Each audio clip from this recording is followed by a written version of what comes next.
로마서는 이제 기독교 역사에 빼놓을 수 없는 중요한 서신서입니다. 그래서 서신서 중에 가장 먼저 가장 앞에 놓여 있는 것도 우연이 아니고 이 로마서가 가진 중요성 때문에 그렇게 배치가 되었다라고 보아야 합니다. 많은 분들이 이제 로마서에 대한 찬사를 보냈지만 특별히 이제 마틴 루터는 로마서는 이제 성경 중에서 가장 중요하다. 성경의 복음의 핵심을 담아놓은 책이다라고 그렇게 칭송을 했습니다. 그래서 로마서를 통해서 많은 사람들이 변화를 얻게 되었고 또 주님께 더 가까이 나간 많은 사람들이 있었던 것이죠. 그래서 로마서는 기독교 역사상 이제 보배 중에 보배다라고 볼 수가 있습니다. 로마서는 기원 후 58년경에 이 사도 바울이 로마에 있는 성도들에게 보낸 편지입니다. 대부분 바울이 보낸 서신서들은요, 바울이 세운 교회를 대상으로 했습니다. 그리고 그 교회 안에 있는 문제를 해결하기 위한 것이었죠. 그런데 이 로마에 있는 교회는 바울이 세운 교회가 아니었어요. 로마에는 이미 예수님을 믿고 교인들과 교회가 세워져 있었습니다. 아마도 예루살렘의 초대교회 성도들이 성령을 받고 전도를 하면 베드로가 설교를 할 때 그때 로마에서부터 왔던 디아스포라 중 몇몇이 복음을 듣고 회심하게 되고 로마에 돌아가서 교회를 세우지 않았나 그렇게 추측을 할 수가 있습니다. 어쨌든 바울이 간 적이 없는데 이미 로마에는 교회가 세워져 있었다라는 것이죠. 그래서 이 사도 바울이 3차 전도여행을 하던 중에 고린도에 머물 때 이 로마서를 저수를 했습니다. 왜냐하면 이 바울이 앞으로 로마에 갈 계획이 있었기 때문입니다. 아직 로마에 간 적이 없었지만 이제 사도행전 후반부를 보면 사도 바울이 예루살렘을 거쳐 로마에도 가야 되겠다라고 성령께서 음성을 들려주셨고 그런 계획을 세우고 있었던 것을 보게 돼요. 왜냐하면 로마를 교두보로 삼아서 온 세계에 복음을 전하려는 그런 계획을 가지고 있었기 때문입니다. 그래서 이 로마서를 써서 미리 자기 자신에 대해서 소개도 하고 또 로마 교회에 온전한 복음을 전함으로 그 복음의 털을 닦아두려는 목적을 가지고 로마서를 기록했던 것입니다. 그래서 우리가 1장 1절 말씀 우리 같이 한번 읽어보도록 하겠습니다. 시작. 예수 그리스도의 종 바울은 사도로 부르심을 받아 하나님의 복음을 위하여 택정함을 입었으니. 이제 편지에는 가장 먼저 이 발신자와 수신인에 대해서 서술을 합니다. 그런데 이 사도 바울이 자기 자신에 대해서 뭐라고 소개를 하냐면 예수 그리스도의 종 바울이다라고 소개를 해요. 여러분, 우리가 다른 사람에게 자신을 소개할 때 무엇으로 소개하겠습니까? 자신의 출신이나 직업이나 학력 같은 걸로 우리 자신을 아마 소개할 거예요. 그래서 이제 우리 유래성 목사님이 전라도 정읍 출신 아니시겠습니까? 그래서 전라도가 고향인 분들을 만나면 꼭 이제 고향을 물어보시더라고요. 그래서 서울에서 이제 멀리서부터 오셨으니까 자기 동양 사람을 만나면 아마도 굉장히 이제 기쁘시죠. 저는 이제 참고로 서울 출신이어가지고 뭐 이렇게 고향에 대한 향수가 없습니다. 그래서 그런 사람들을 만나면 고향에 대해서 이야기를 나누면서 더 가깝고 이 심리적인 거리가 이제 친밀해질 수 있다라는 거죠. 그래서 이제 고향에 대해서 소개를 하게 됩니다. 또 자기가 하는 일을 소개하기도 합니다. 특별히 이제 대기업에서 일을 하신 분들은 그 기업에서 일을 했다는 자부심이 있으세요. 그래서 나 뭐 삼성맨이다, LG맨이다, 현대에서 일을 했다.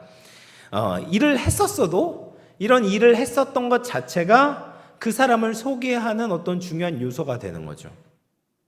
또 학력을 소개하기도 합니다. 나는 뭐 스카이 출신이다. 또 나를 지도했던 지도 교수님이 어떤 대단한 분이시다, 유명한 분이시다, 이런 것들을 소개하면서 자기를 소개하기도 합니다. 근데 바울이 사도행전을 보면 이렇게 자기를 소개할 때가 있었어요.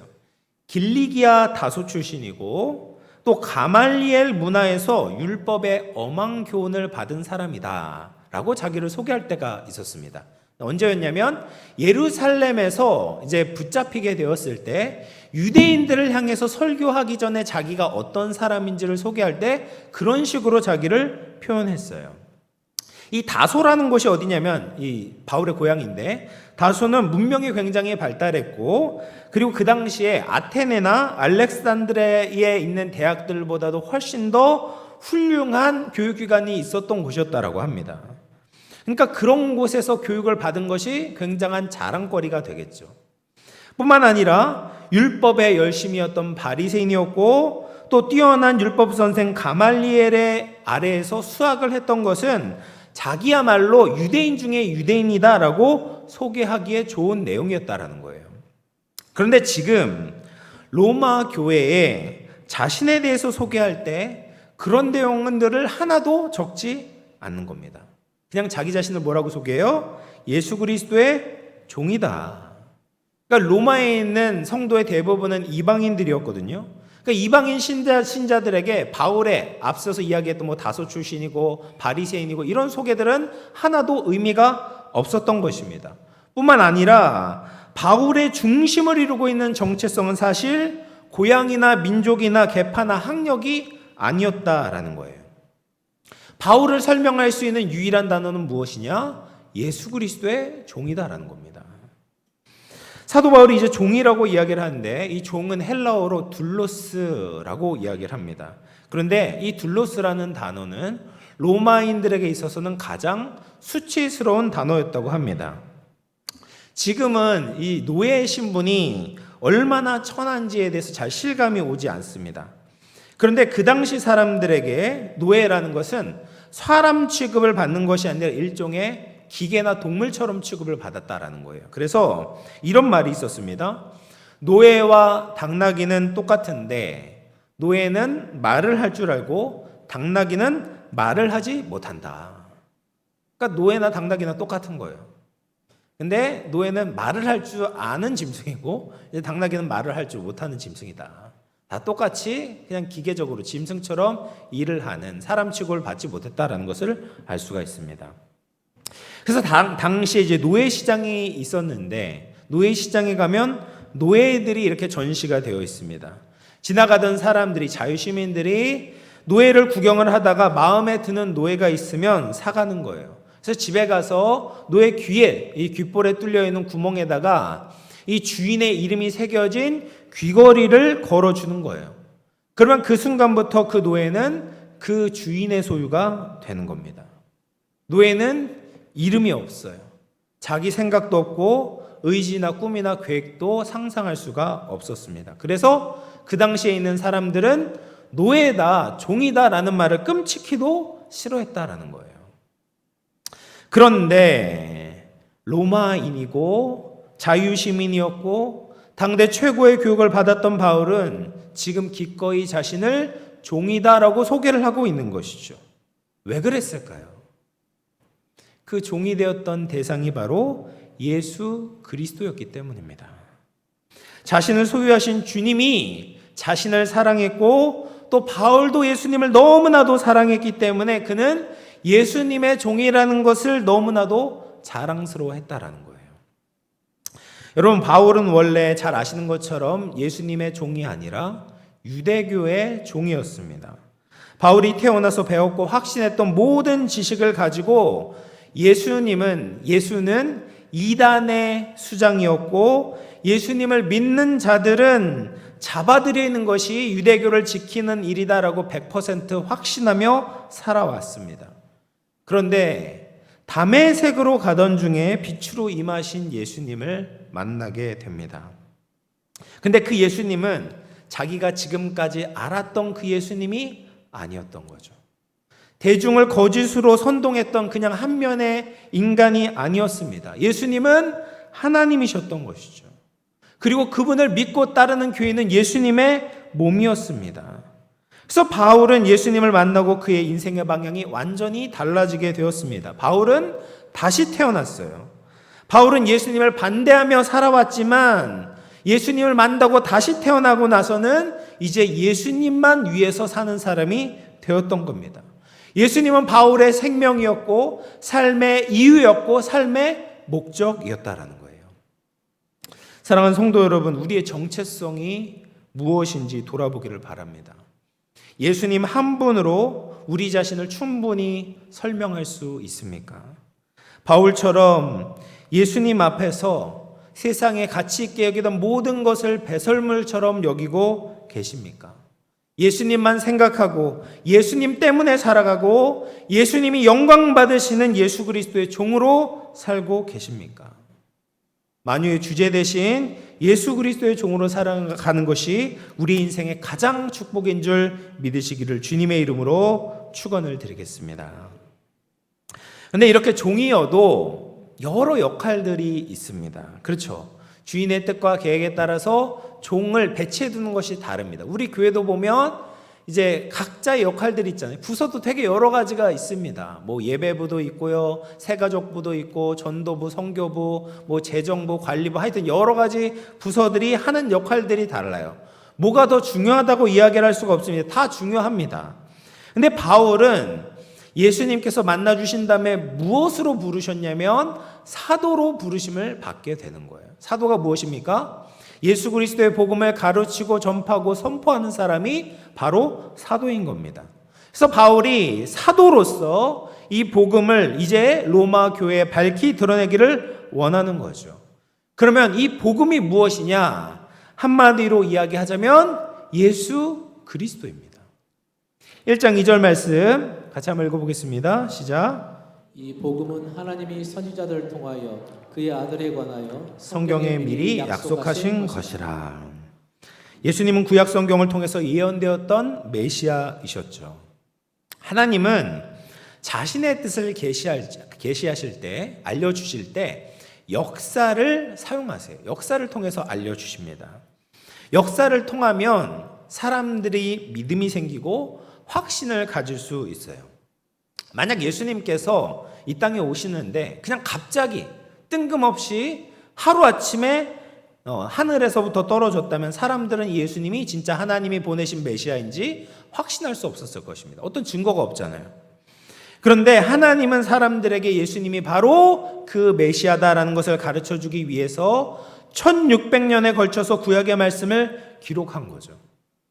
그리고 그 구약의 말씀을 알고 믿는 사람이라면 예수님의 그 음성을 듣고 말씀을 듣고 행하심을 보고 바로 그분이다, 그 메시아다라는 것을 알아챌 수 있게 하셨어요.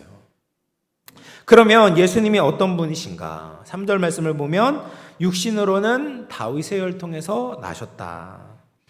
여러분, 다윗이 받았던 하나님의 약속이 있습니다. 지난 주일에도 제가 다윗에 대해서 나누었지만 사무엘하 7장 16절 말씀을 보면 다윗과 하나님이 맺으신 언약, 약속이 있거든요. 같이 읽어보겠습니다. 시작. 내 집과 내 나라가 내 앞에서 영원히 보존되고 내 왕위가 영원히 경고하리라 하셨다 하라.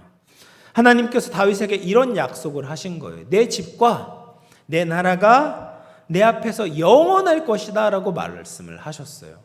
그런데 이 약속이 부분적으로는 깨어진 것처럼 보였습니다. 다윗의 후손이었던 여러 왕들이 유다를 다스릴 때 바벨론 포로에 잡혀갖고 남유다가 완전히 멸망하게 되었잖아요. 그래서 인간 왕이 다스리면 그 한계가 있습니다. 아무리 다윗 왕, 하나님의 합했던 다윗 왕이라고 해도 밧세바를 범했던 것처럼 죄를 짓고 실수를 합니다. 하나님께 불순종할 때가 있는 거예요. 그래서 인간 왕은 그 다스리는 왕국이 망할 수밖에 없다라는 거예요. 그러면 하나님이 약속하셨던 이 약속이 무효가 되었습니까? 그렇지 않은 거죠. 다윗의 혈통으로 오신 예수 그리스도를 통해서 성취가 되시는 겁니다. 예수님은 왕으로 이 땅에 오셨는데 하나님의 뜻에서 한 번도 벗어난 적이 없으셨어요. 그래서 예수 그리스도가 다스리는 나라는 망하지 않는 겁니다. 영원한 거죠.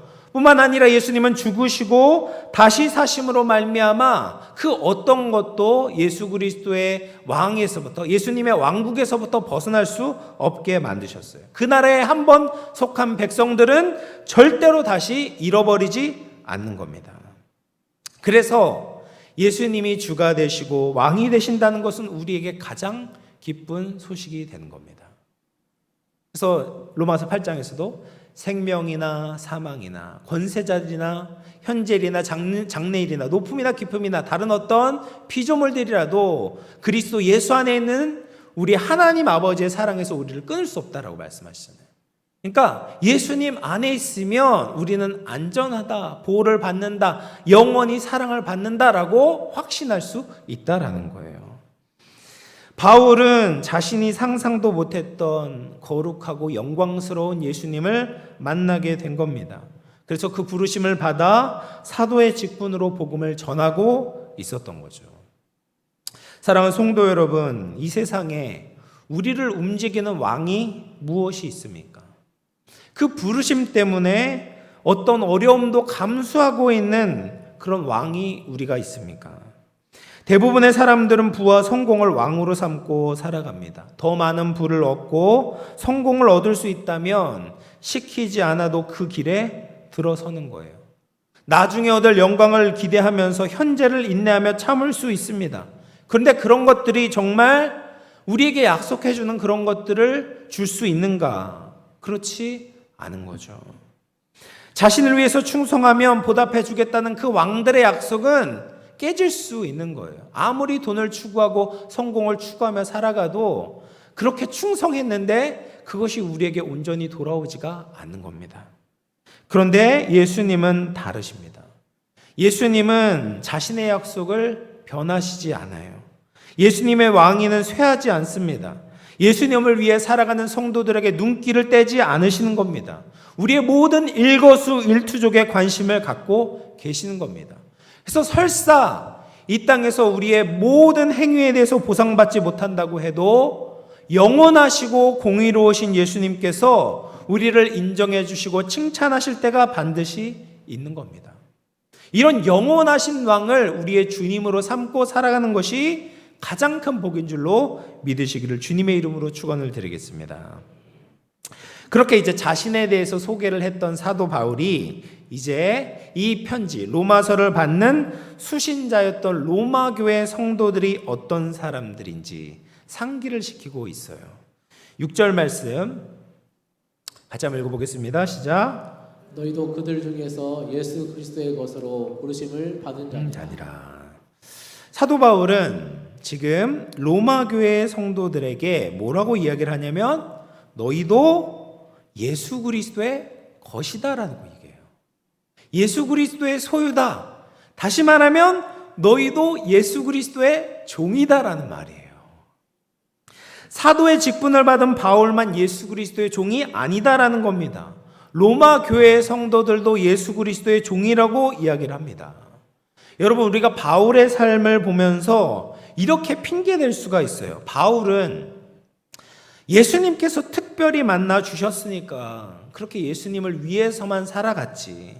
기적적인 부르심이 있었으니까 예수님의 종으로 살 수 있었지. 나는 그런 기적이나 환상도 보지 않았으니까 내가 무슨 예수님의 종으로 살 수 있을까? 이렇게 핑계를 댈 수가 있습니다. 그런데 로마 교회 성도들은 우리와 똑같았어요. 이방인이었고요. 사도도 아니고 환상도 보지 못했습니다. 그럼에도 바울은 로마 교회 성도들이 똑같이 자신과 똑같이 예수 그리스도의 종이다라고 이야기를 하고 있어요. 7절 말씀 같이 한번 읽어보겠습니다. 시작. 로마에서 하나님의 사랑하심을 받고 성도로 부르심을 받은 모든 자에게 하나님 우리 아버지와 주 예수 그리스도로부터 은혜와 평강이 있기를 원하노라. 여러분, 로마 교회 성도들은 하나님의 사랑하심을 받았다라는 거예요. 환상을 보고 어떤 특별한 체험을 했느냐가 하나님의 사랑을 받았는가를 결정하는 것이 아니다라는 말입니다. 우리는 이미 모두 하나님의 사랑을 받은 자입니다. 예수님이 우리를 위해서 낮고 천한 이 땅에 오셔서 종과 같이 우리를 섬겨주셨습니다. 나의 신분과 자격에 맞지 않는 과분한 사랑을 우리에게 보여주셨습니다. 그래서 죄의 노예였던 우리를 속량하시고 값을 치르고 사신 거예요. 예수님의 소유가 되게 만드신 겁니다. 고린도전서 6장 19, 20절 말씀인데요. 같이 읽어보겠습니다. 시작. 너희 몸은 너희가 하나님께로부터 받은 바 너희 가운데 계신 성령의 전인 줄 알지 못하느냐. 너희는 너희 자신의 것이 아니라 값으로 산 것이 되었으니 그런즉 너희 몸으로 하나님께 영광을 돌리라. 우리는 예수님의 생명값으로 사셨기 때문에 예수님의 것이다라는 거죠. 얼마나 특별하게 부르셨는가, 특별한 체험을 했는가는 부차적인 문제입니다. 우리는 이미 예수님께 충분하게 특별한 사랑을 받은 거예요. 그래서 예수님은 우리의 주인이 되시기에 합당하신 겁니다. 그렇게 우리는 예수 그리스도의 소유로 부르심을 받았고 성도로 부르심을 받은 자들입니다. 성도가 무엇입니까? 거룩한 무리죠. 세상과 구별된 사람들로, 하나님의 사람들로 우리를 불러주셨어요. 그래서 우리는 세상에 살아가지만 세상과 다르게 사는 거예요.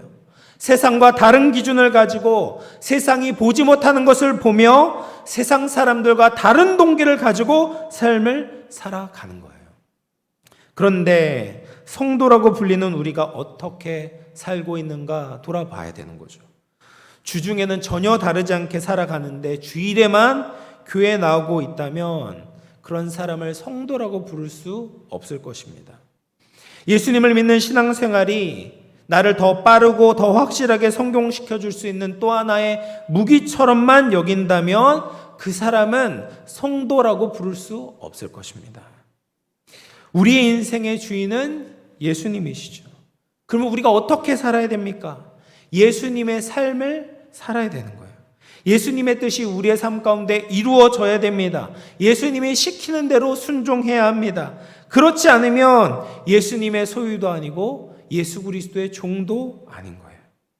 내 정체성에 맞게, 예수 그리스도의 종이라는 정체성에 맞게 살게 되면 우리는 저절로 성도로 살아가게 되는 겁니다. 세상과 구별될 수밖에 없는 거죠. 세상의 빛과 소금이 될 수밖에 없는 것입니다. 사랑하는 성도 여러분, 이제 말씀을 마무리하겠습니다. 나는 누구이고 나의 삶을 움직이는 주인이 누구입니까? 오늘 우리는 누구의 종으로 살고 있습니까? 많은 사람들은 바쁘게 살아가고 무엇인가에 매여 살고 있습니다. 내 삶을 붙들고 놓아주지 않는 어떤 그 고삐가 있습니다. 근데 그 고삐가 예수님께 매어 있지 않는다면 우리는 또 다른 것에 매어 있고 있는 거예요. 그러나 우리가 예수님께 매어 있을 때, 예수님이 우리의 온전한 주인이 되어 주실 때 우리는 다른 모든 것에서 자유하게 되고 기쁨과 사랑을 누릴 수 있게 되는 것입니다. 그래서 우리를 사랑하신 예수 그리스도만 우리의 주인으로 모시기를 축복합니다. 예수님의 음성만 들으시기를 바랍니다. 우리의 마음을 다해서 주님을 따르기를 원합니다. 우리의 마음과 삶을 통해 주님만 예배하는 성전 되시기를 축복합니다. 우리의 진정한 주인 되신 예수님께 우리의 삶을 기꺼이 내어드리며 다스려 주시도록 구할 수 있는 복된 이 밤 되기를 주님의 이름으로 축원을 드리겠습니다.